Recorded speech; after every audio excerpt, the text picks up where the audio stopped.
This is Trash Talk with your host, Garrett the Trash Man. What is up, everybody? You are listening to Trash Talk, and I'm your host, Garrett the Trash Man. Got my co-host here, John the Batman Ballad. How you doing today, dude? I'm never gonna live that nickname down. It's a good nickname, dude. Listen, don't act like you haven't been given worse nicknames. That's true. Oh, yes. I'll take it. No complaints on that department. So, first off, sponsor read, Larson Waste, world's best trash company. Mm-hmm. So, want to reiterate the deal we've got going on. Sign up and get the rest of the year for free. That's dumpsters or carts. Do it. That's a good freaking deal. All day. It's all day. Now, here's a caveat. Listen, when I talk to you guys, pretty understanding about this. We are going to collect your payment information for the following month or two. Because we don't want to be getting swindled by nobody. We ain't about that life. So, yeah, Larson Waste. We're just over here working our faces off. We appreciate everyone's patience over the holiday, and then right after the holiday, the storm and all that happened that made it very difficult to get the routes done. But we are nearly all caught up except for the county routes. So if for whatever reason you didn't get picked up because your days weren't right, we couldn't find your can to pick it up, anything like that, just give us a call. We'll get you handled. So follow us on Instagram, Facebook, all those good things, because we always are very intentional about sharing what's going on with us.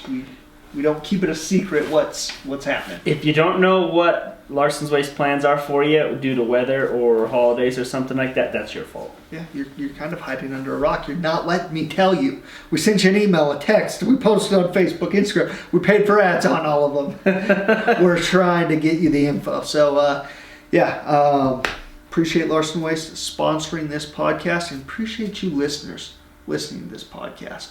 For real. Thank you guys for listening. And also, please share it with your friends. Now, rants. Let's roll right into them. So, I'll go first. Okay. I'm talking. Might as well keep talking. Just keep rolling, dude. So, Roll Tide. Roll Tide. Did they end up winning? No, they lost to Auburn, dude. There go. Like, 3 points, I think? Shoot. Oh, yeah. I remember now. Now I'm remembering. How about ASU? Did they end up beating the Wildcats? They did. I think ASU beat them. Yeah, go Sun Devils. All right. Back into my my rant. So, this is going to be a little bit complaining rant, but it's how I feel inside. So, there's a government agency that we've worked with for a lot of years, and I was talking with a representative for this government agency, and you know, he was discussing how much he enjoys working with us, that we're an easy company to work with, that we provide an incredible service, and he's just grateful that we work together. And I said, hey, we're happy to do it, buddy. That's what heroes do. And he was like, yeah. And I told him, hey, there's these other things that we can also provide if you'll let me know when these contracts are up. We would love to be doing this for you. And then his line of questioning, I don't fault him, but was so incredibly un-American to me, and I just don't like that that's a direction that America has gone. And so, like I said, this can be kind of complaining, but his next question was, well, are you American Indian owned? Native American owned, that's what I said. Oh. So, no. Are you woman owned? No. Are you black owned? No. Are you, listed off any minority owned? And I'm like, dude, what does that have to freaking do with anything? It's the most anti-American thing in the world that our government looks to award things not based on merit, but based on an attribute that you can't control. Yeah. Either way, it's just a dumb and a silly thing. And with this same governmental organization, I have lost bids to them where I have been a quarter of the winning person's price. However, they got the bid because they checked one of those boxes of minority or some other minority owned. And it's really not a huge deal to us. Whatever, we still do work with them, and we provide an awesome service. And that's the service we do provide. They get to a point where they say, hey, this is such a crucial thing, it doesn't matter. We need the best company, and they hire us.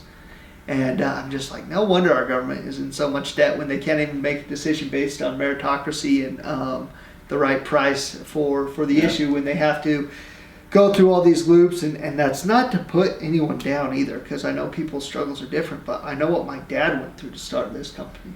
And I know he wasn't in any big advantage, especially economically, to start this company. And it's like, so how someone was born is irrelevant. I don't care. We shouldn't care about that in a society in 2019, 2020. So like I said, risk of being a little complaining, I'm going to end with something different. This Light the World campaign from the Church of Jesus Christ of Latter-day Saints is quite incredible. So you sign up for it. They shoot you a text each day of something to do to help light the world. And that's incredible. And I kept seeing people posting things, and they were acknowledging someone that was either Christ-like, or I don't know exactly what the thing was, because I saw the Light the World, so I started investigating. Signed up last night. Today it's like, donate blood, or if you can't do that, text alternate. And I put alternate and text, and it's like, go donate something to your local secondhand store. I'm like, this is so incredible. That's Such awesome. an incredible thing. So you can find that. This is part of my rant. Feels like an ad read, but you can find that at what's the website for the church? Church of Jesus Christ of Latter-day Saints.org. Is that it? It used to be Mormon.org, but I think it's churchofjesuschrist.org or Church of Jesus.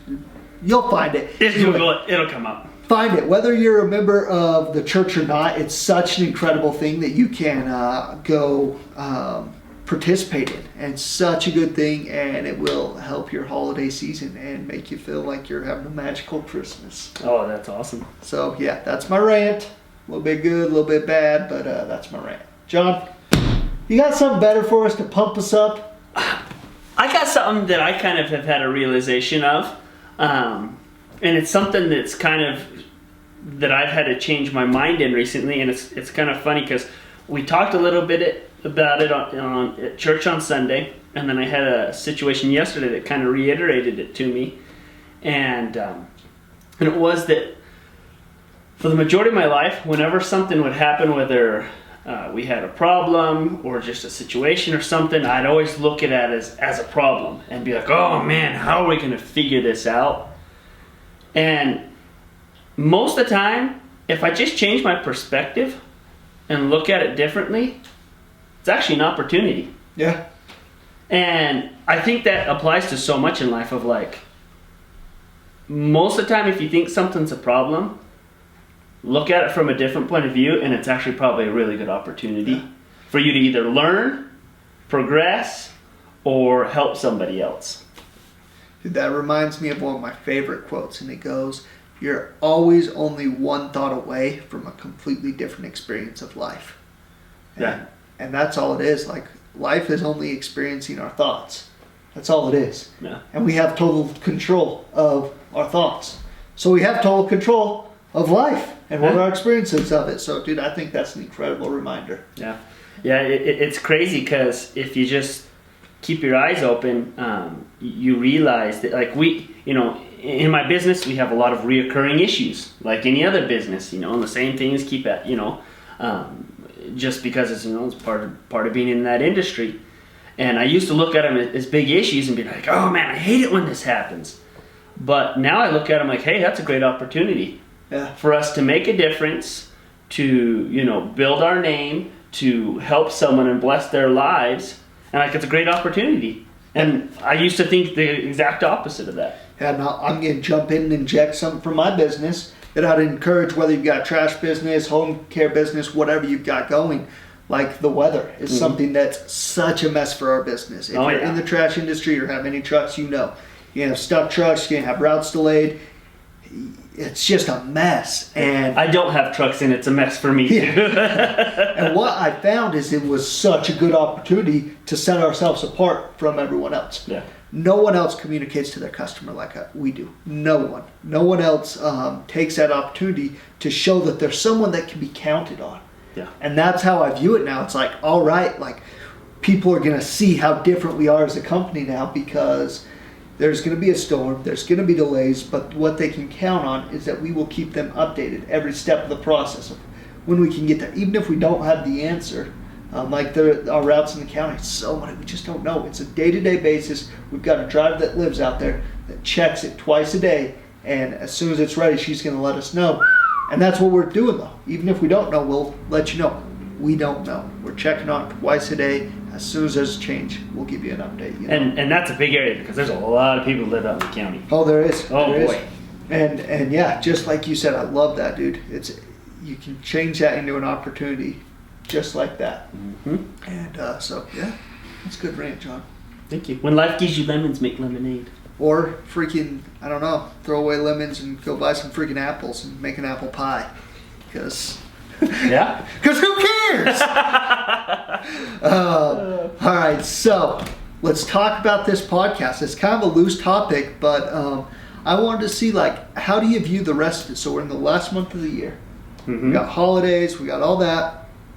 What do you look at doing for this last month of the year to set you up for a successful start of quarter one of 2020? What do we do to set ourselves up for a successful start of 2020? Or have you not even thought of that yet? No, and that's fine too. No, it's funny because we have actually been talking a lot about next year, and it's interesting because focusing on next year has led us to go into the winter being the busiest we've ever been going into winter. What do you think? Like, walk me through that. Well, we just have goals. Probably mid-October, we started just having it on our radar. And we started, kind of kicking the can around, talking about, okay, what do we want to do next year? How do we want next year to be, to look? We don't want it to be an accident. Yeah, I think I shared this on there in the leadership group I was a part of. How they explained it, which I absolutely loved, was you've got an almost certain future. That is, you're going to get what you've gotten if you continue to do what you've done. Mm-hmm. Or you can have a created future. Mm-hmm. And so, it's like, yeah, we can either just do what we do and have an almost certain future of what's going to come. We can pretty well predict what's going to happen because things are staying the same. Or we can create a new future. Yeah, absolutely. And that's what we're looking at is we just, when we have the success that we're planning on having next year, we don't want it to be like, oh, what a surprise this was. Whoa, we did that. This is exactly what we planned on, and this is what we're going to do, and we're executing exactly what we'd said we would do. Now, it never works out perfectly, and or exactly how you think it does, but I've come to find out that those that have been successful in whatever aspect of life, it's not by accident typically. It's by, hey, this is what's going to People don't happen. land on top of a mountain by accident. They don't fall onto the top of a mountain. They don't. They got to climb it. And so that's one thing we've been doing. And part of that is by the end of the year, we need to be to a certain point so that at the beginning of the year, we're on track. Yeah. And which has been really cool because we're right on par for that. And next year's going to be big for us. Yeah. I'm excited. That's awesome, dude. So just thoughts that are running through my head right now that I'm going to articulate for the first time, so they could be kind of sloppy. I don't know, but in our business we're quite similar. And talking with my brother a few weeks ago, he was like, he's new to the business and everything. He's like, holy cow, I think the trash business is the most complicated business there is. And I would echo that. There's so many moving parts, and absolutely nothing stays the same. Like it's always a moving thing. ever evolving. Yeah, ever evolving, always changing, and so in the planning of it, it can be very, very difficult because there's really no constants. You're not selling a widget, and even certain services might be a little bit more constant than other services. It's just the options with trash is just kind of unlimited of what you can and can't do. And anyway, so at times I think there's so much value in getting precisely what you're going to do and have a measuring stick where you're going to hit this by this date, this by this date, this by this date. And I think there can also be danger in that, where a plan and going and executing on that plan could actually be limited by wrapping up too much around it. Yeah. Meaning, like, if you already assign what's going to be produced out of a certain thing, that may be limiting what could be produced. You might not be open to bigger opportunities because you're so focused on what you decided was going to be the outcome. Yeah, and I don't know if I articulated, but like I said, just thought. So what's the middle ground for that for you, Garrett? Like, how do you stick to a plan, but then realize, hey, maybe we underplanned? Like, in your opinion, like, what do you think about that? So I think you take and you put down all the information that you can control, and be okay and be powerful behind knowing that there's an aspect of faith in success.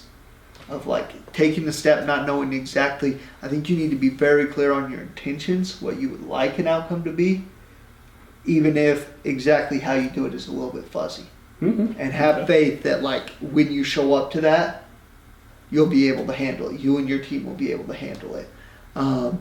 And so there's certain things, like what that looks like for us is we look to plan the equipment, the containers, all that we will purchase, and we look to build a culture that we know when something goes awry, whether it's a truck gets totaled, whether it's a key employee leaves, whatever it is, we look to build a culture that we can handle anything. That whatever comes up, like as a team, as a bigger organization, we can handle it. So now, is that culture a norm in the garbage business? I've never worked for another garbage company, but I don't think that's a norm in any business. Good point. That's very good. I think most people aren't super intentional about what is being created, and I think culture is a super misunderstood thing, and especially how to build it. I mean, I'm not an expert on it, but I've seen an impact on things that I've done to build it, and I think most people look at the frills in the outside that have very low impact on culture and think that's what builds it. They think the ping pong table in the break room builds the culture. It just doesn't. It just doesn't. That might be a cool thing to have. It might not be. Probably doesn't matter either way. But it's really who you are as a company, and that stems from who you are as the leader of your company. Oh, absolutely. And so. And so what I'd say with this, like more specifically around December, I'd spent some time late November getting very clear on my personal, the future I intend to create in 2020 and what I want that year to look like. And we also spent time October and November developing as a whole team what 2020 will look like for our company. Mm-hmm. And something that I think is so useful is not waiting till the magical date of January 1st comes around. We've been in action, and you spoke to this a little bit, we've been in action towards those things right now. There actually isn't any measurables around them right now because of measurables we set up around knowing that we are moving forward towards that that doesn't begin till Q1, but being in action, not just writing down the limit alone, this magic date has to come around. Our team's been in action to move towards that, and I believe that's going to allow us to, one, be more relaxed during the holidays, mm-hmm. and two, have way more momentum coming into the year. Yeah. And it's not like a restart. So on our side of things, we've had to make a realization that every year so far that we've been in business, that the first of the year is our worst part of the year by far. Mm-hmm. And so we, on our side of things, we really are kind of like, hey, we have to buckle down and really grind it out right now and work our butts off so that basically, the first part of the year just isn't us twiddling our thumbs. Yeah, it doesn't hurt you so bad. Doesn't hurt us so bad. And so we've really, and that's just because of the nature of the business in some ways of our area and such and how things happen. Because, fun side fact, the majority of people who pass away, it happens at the beginning of the year right after the holidays. So, and if our clients, aren't around anymore, then hey, we're not working. So we on our side things like it's a little bit different for us because December, we're looking at December like, man, we have got to freaking get our butts in gear and gear up so that we can have a first good quarter of the year. Yeah. And which will then lead into the rest of the year because we've really struggled in the past in the first quarter of the year and then had to play catch up the rest of the year. Yeah. And that's no fun. Oh no, it sucks big time. So yeah, but that's how it works out for us. Each business is a little different, I believe, but yeah, that's one thing we've been very aware of, and we're trying to mitigate this year. Yeah, that's awesome, dude. And like I think almost like everything, what it boils down to is slow yourself down, get clear on your intentions, and then like it's incredible what you can execute when you've slowed yourself down to like recognize what you actually want to achieve. Yeah. So, like always, do that. And yeah, what Garrett said. Yeah, what I said. So, dude, appreciate you guys listening. Appreciate you being here, John, sharing your insight. Give us a 5-star review on whatever you're listening on. 5. That would be great. 6 if you can. 6 if that's allowed. Maybe hack their system, add another star, whatever you gotta do. Make it happen. Follow me across platforms, Garrett the Trash Man, and we'll talk to you guys Friday. Peace. Peace.